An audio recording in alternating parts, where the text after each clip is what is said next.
नमस्कार। Big the lines with नीलुंजन में आपका स्वागत है। आज हम बात करेंगे कर्नाटक की। कर्नाटक में सिद्धारमैया सरकार को आरएसएस से निपटने का कोई उपाय नहीं सूझ रहा है। हालत खराब है। अब कर्नाटक ने तमिलनाडु से हेल्प मांगी है और तमिलनाडु कह रहा है कि भाई हम तो खुद परेशान हैं। आरएसएस की जिस ढंग से वहां ग्रोथ हो रही है, तमिलनाडु को भी समझ में नहीं आ रहा है।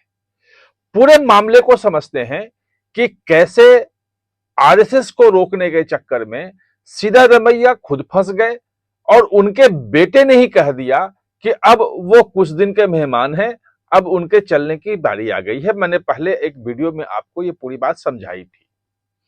अब जो तमिलनाडु से मांगा है और आरएसएस का, मैंने पहले जैसे बताया था आपको कई बार कि किस ढंग से पूरे दक्षिण भारत में आरएसएस का बेस बढ़ रहा है, हिंदुत्व की लहर आ रही है और उसके चक्कर में उसको रोकने के लिए सिद्धारमैया ने कदम तो उठा दिया, लेकिन अब रोके कैसे ये समझ में नहीं आ रहा है। ये एक बड़ा सवाल है। और अभी जो बात आ रही है सामने, पूरे मामले को समझते हैं। अभी जो बात सामने आ रही है कि उन्होंने अपने चीफ सेक्रेटरी को बोला है, कर्नाटक के चीफ सेक्रेटरी को बोला है कि आप तमिलनाडु में क्या होता है उसका आप अध्ययन करो, कि कैसे उन्होंने आरएसएस का ग्रोथ तमिलनाडु में रोक रखा है। दरअसल पूरे मामले की शुरुआत जो होती है वो 4-5 अक्टूबर को प्रियंक खड़गे, जो मल्लिकार्जुन खड़गे कांग्रेस के राष्ट्रीय अध्यक्ष हैं, उनके बेटे के पत्र से होती है कि आरएसएस को प्रतिबंधित किया जाए, आरएसएस की गतिविधियों पर कर्नाटक में रोक लगाई जाए, क्योंकि वो कोस्टल एरिया और महाराष्ट्र से सटे हुए इलाके के अलावा अब वो मालदा के इलाके में बढ़ गया और पूरे के पूरे कर्नाटक में उसकी गतिविधियां बढ़ रही हैं।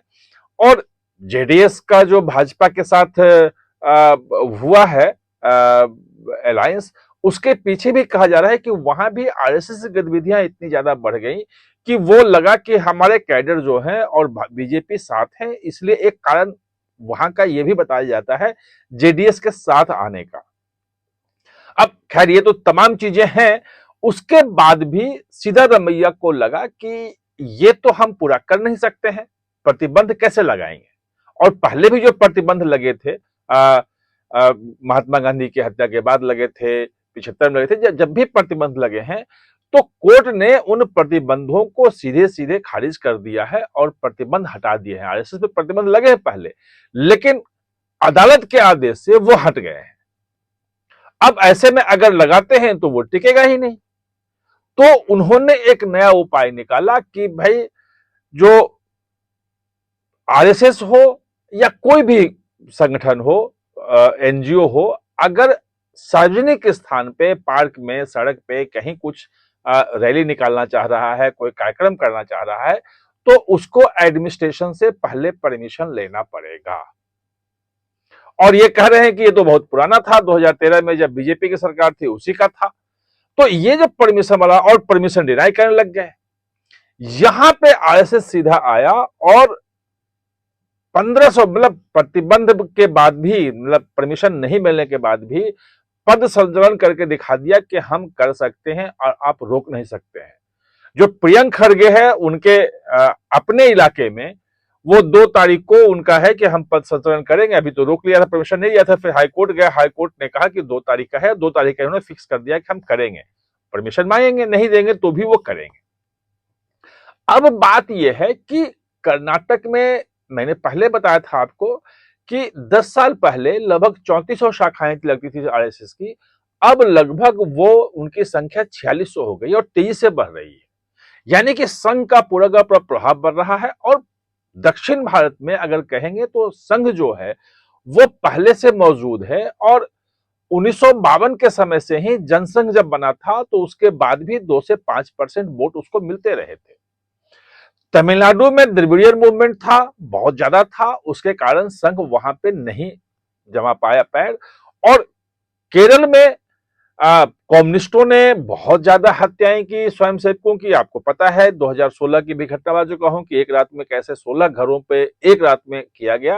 और जो मास्टर अभी जो जिनको सदानंद को जो राज्यसभा भेजा गया है, बीजेपी ने भेजा है, उनके तो इतना मारा था कि दोनों पैर उनको काट दिए थे मास्टर सदानंद के, और मरी हुई अवस्था में छोड़ा था। तो ऐसे हत्याएं वहां होती है, फिर भी संघ वहां मजबूत था और अब और तेजी से मजबूत हो रहा है। तो जो तमिलनाडु से सीखने की बात है, वो तमिलनाडु में भी जो 10 साल पहले 1200-1300 शाखाएं थी, वो अब लगभग वो 2400-2500 शाखाएं वहां लग रही हैं। तो वहां भी कोई ऐसा नहीं फॉर्मूला है, कोई नियम नहीं है, कोई कानून नहीं बनाया है जिसके कारण संघ की गतिविधियों को रोका जा सके। ये कर्नाटक के एक्सपर्ट ही बोल रहे हैं कि ये जो सलाह लेने की बात कही है, ये सलाह लेने का कोई मायने नहीं है, क्योंकि इसका आपको कोई फायदा होना नहीं। अब आपने खोल तो दिया, मोर्चा खोल दिया, अब मोर्चा खोलने के बाद उसको समेटना मुश्किल हो रहा है। कांग्रेस के लोग ही भले खुल के कुछ ना बोल रहे हो, क्योंकि एंटी आरएसएस जो है वो केंद्रीय आलाकमान जो है राहुल गांधी और सबका भी एक फोकस रहा है कि आरएसएस और बीजेपी पे साथ में हमला करो, क्योंकि आइडियोलॉजिकल जो बेस मिलता है वो आरएसएस से मिलता है।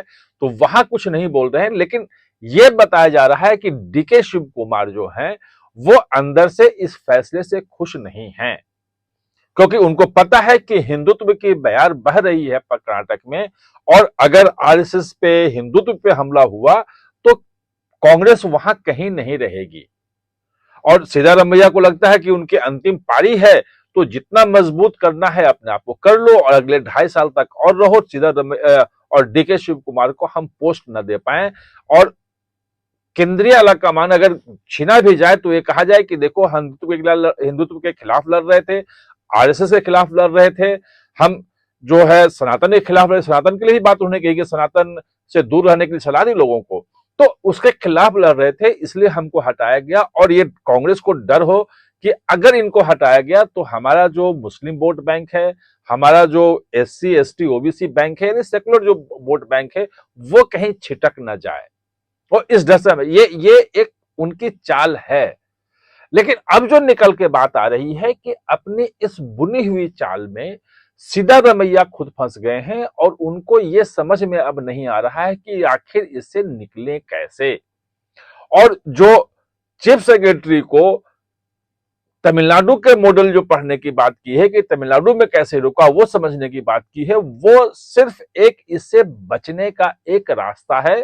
और वहां के लोग जो कह रहे हैं, जो पॉलिटिक्स के जानकार हैं और वहां के सामाजिक समीकरणों के जानकार हैं, उनका कहना है कि कर्नाटक में कम से कम आरएसएस की गतिविधियों पे रोक लगाई ही नहीं जा सकती है। एक दो अधिकारी को अगर आपने नौकरी से निकाल दिया, सस्पेंड कर दिया, उससे कोई फर्क नहीं पड़ेगा, क्योंकि वो कोर्ट में जाएगा और कोर्ट में जाके फिर उसकी नौकरी बहाल हो जाएगी। आप उसको इस आधार पे नहीं कह सकते हैं कि वो किसी गतिविधि में, आरएसएस की गतिविधि में शामिल था तो हम सस्पेंड कर देंगे, और वो परमिशन लेके, चूंकि वो पद संचालन नहीं हुआ था इसलिए सरकार का से परमिशन नहीं था, आप गए तो चला जाए। क्योंकि ये जो सरकारी कर्मचारियों पे रोक है, ये लगभग 60-70 साल से लगा हुआ है रोक, और अभी जुलाई अगस्त में भारत सरकार ने केंद्र सरकार के सरकारी कर्मचारियों पर आरएसएस की गतिविधियों में भाग लेने पे वो रोक हटाई है।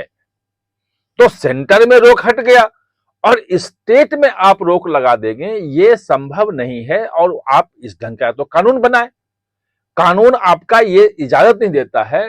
तो अब कुल मिला के ये है कि सिद्धारमैया बुरी तरह से अपने ही बुने हुए जाल में फंस गए हैं, और आरएसएस का सामना करते करते अब उन्हें लग रहा है कि उनकी नौकरी जो बचाना चाह रहे थे वो भी अब नहीं बचेगी, और उनके बेटे ने ही ये बात कह दी है।